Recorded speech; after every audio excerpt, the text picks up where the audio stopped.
Okay, today I will be discussing the mountaintop removal process in the Appalachian region and more specifically in West Virginia. So, my junior year of high school, I was able to go on a service trip to McDowell County, West Virginia, which is in the midst of the coal mining industry. The area where we worked was very poor and kind of run down, and most of the families there had relatives who had worked in the nearby mines before they began to shut down in the 1980s. The individuals living in this area have been greatly affected by the coal industry, and my trip there was a major reason behind why I wanted to research the topic of coal and more specifically the more prevalent issue of mountaintop removal.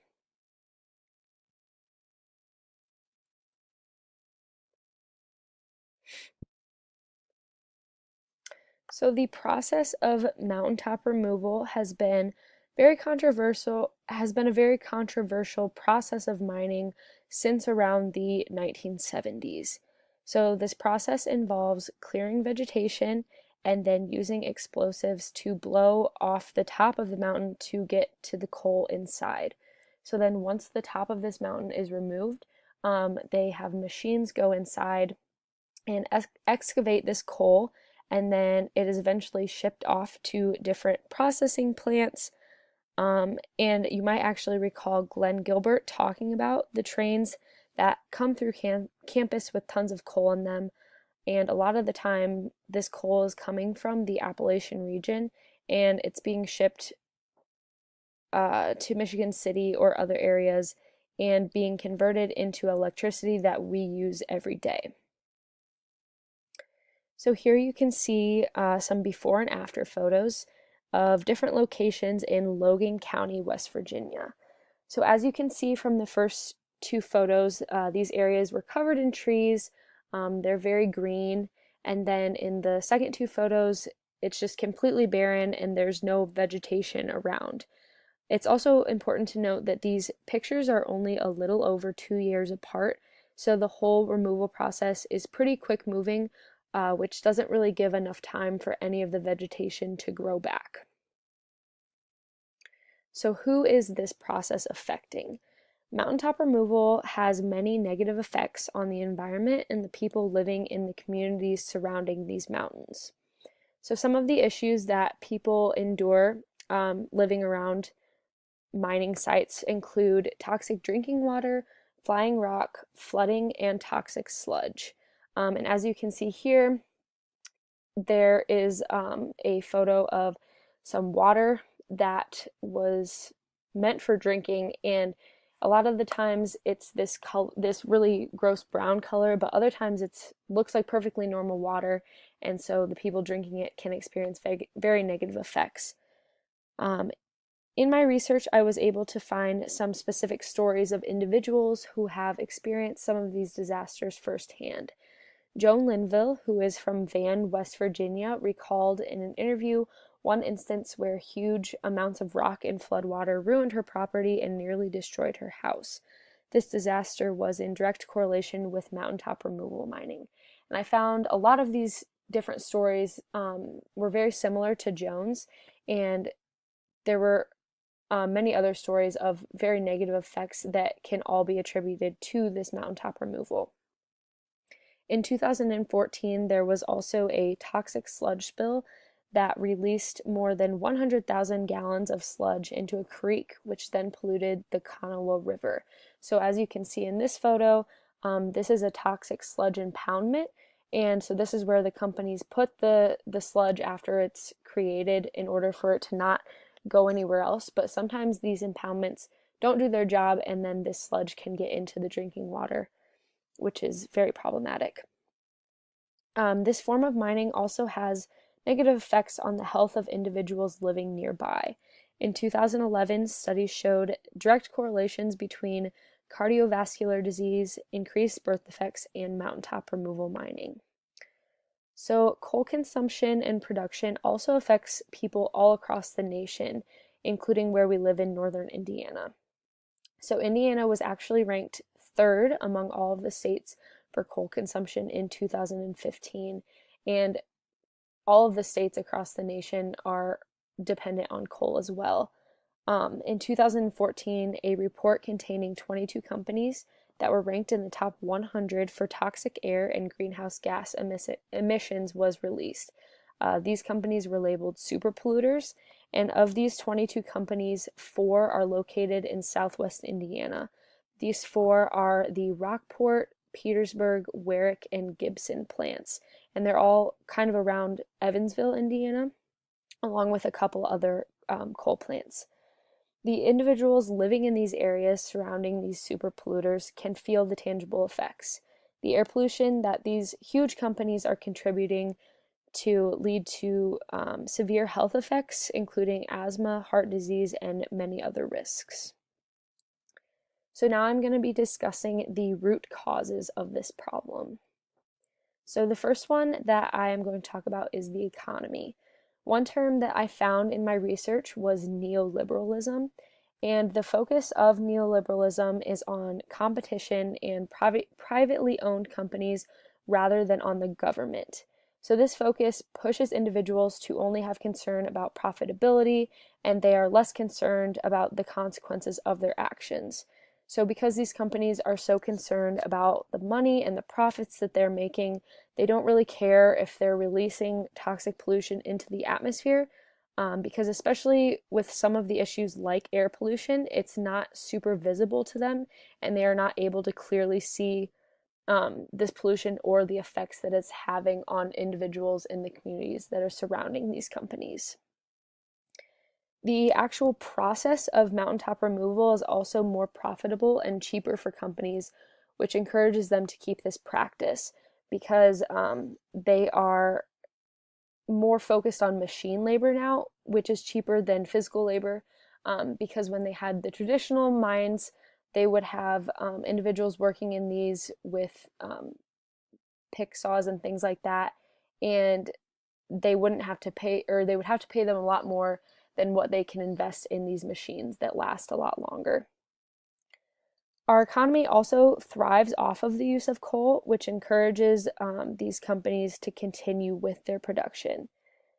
Coal is actually the second largest energy producing fossil fuel in the United States at 30%, and this is only 4% behind the first most used fossil fuel for energy, which is natural gas. In 2016, the United States consumed over 729 million tons of coal. The next root cause is environmental justice. And in one of the books that I read for this research, the author explained that some believe that conditions in that the communities around mountaintop removal sites are experiencing are not fair and not how individuals should be living in the United States. So when I was in West Virginia, like I said, I was in a very poor and impoverished area, and so a lot of these families, even if they wanted to leave or move away, they couldn't afford it because they didn't have the means necessary in order to sell their house and purchase a new one. And so a lot of the times it's the same situation for these individuals who, even though they're experiencing these super negative effects, they can't really do anything about it. They can't really leave. The next root cause is policy. So with current political systems in place, advocacy groups face a lot of opposition from giant corporations with ties to the government. And because these corporations are so entwined in the government, advocacy groups have a lot of issues making headway with their efforts because they're shot down by these corporations who have so much power. Congress also repealed the stream protection rule to keep pollutants out of the waterways in February of 2017. The goal of this original legislation was to reduce adverse impacts on the environment and human health, and one of their main goals was to restore forests and streams that have been impacted by the mountaintop removal. Companies can also contribute to campaigns of lawmakers, and this then incentivizes the lawmakers to almost ignore the issues and kind of just push them under the rug and focus on other things because they know that they need the contributions of these companies in order to help their campaigns. The final root cause that I'm going to be talking about is education. So when mountaintop removal mining began, there was no knowledge behind the health and environmental effects that might occur. Studies are now proving that there is a correlation between mining and health effects, and I kind of touched on that earlier. But researchers are discovering that water supplies contaminated with elements such as arsenic, manganese, lead, iron, and many others from the coal can be linked to learning disabilities, kidney stones, and some cancers. So the residents must be informed of these hazardous effects of the drinking water that is being supplied to them. So now I'm going to be talking about the strategies for solutions. For the economy, I believe that the solution coincides with policy. In order to combat the neoliberalism that was discussed earlier, incentives must be provided to encourage companies away from their current practices. If a company is offered an economic benefit that will help with their profits, they will be more likely to listen to the suggestions to adjust their practices in order to have less effect on the environment and the people living around them. A deeper solution would involve shifting the way our economy operates. So in order to do this, we must implement alternatives to coal so that there won't be any need for the coal that is currently being mined. This obviously is a solution that would definitely take a really long time, and it would take a lot of cooperation from a vast majority of people, not just in our own country, but around the world. For environmental justice, a large part of the fight for environmental justice thus far can be contributed to working class women in West Virginia and the larger Appalachian area. One of the books I read was solely focused on Appalachian women and their fight for environmental justice. These women have stood up for their families and their land and asked for protection. While these women have been incredibly influential, it will take more than just those experiencing the injustices. People of all different genders, ages, and social classes have to be informed of the mountaintop removal practices and their effects, and they must be willing to advocate for change of the system. For policy, some efforts in the Obama administration were made, but these efforts only reduced mining practices and did not completely ban them. And this is where the government must step in and produce legislation that requires the coal companies to change their methods in order to protect the surrounding environments and communities. And contrasting this, the Trump administration has been notorious for kind of avoiding the environmental issues in the country, and in some instances, such as the stream protection rule that I mentioned earlier, even reversing the legislation that has been put in place to combat these problems that we're being faced with.